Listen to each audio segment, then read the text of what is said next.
নমস্কার বন্ধুরা, আমার চ্যানেলে আপনাদের স্বাগত। আজকে দেখাবো সালবারি রাইস কিভাবে বানাবেন।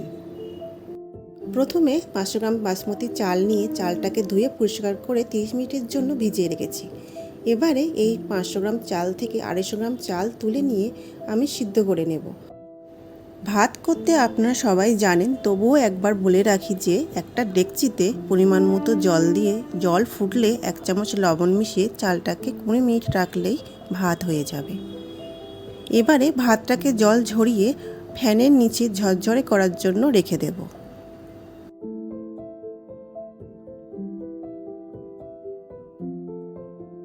যতক্ষণে ভাতটা ঝরঝরে হচ্ছে ততক্ষণে চলুন আমরা বাকি 250 গ্রাম চালটা রান্না করে নিই।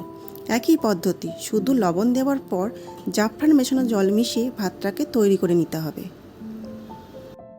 রান্নাটা খুবই সহজ, বেশি ঝামেলা নেই, অনেক কম সময়ে হয়ে যাবে। সব রকম নিরামিষ আমিষ পদের সাথে খেতে পারবেন।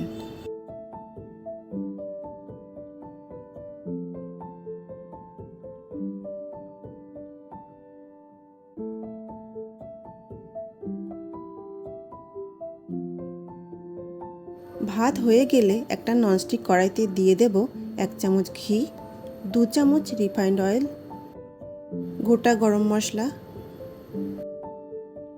কাজু বাদাম, কিশমিশ ও ছোলা দিয়ে মিশিয়ে নেব। ছোলাটাকে আমি ভিজিয়ে আগেই সিদ্ধ করে নিয়েছি।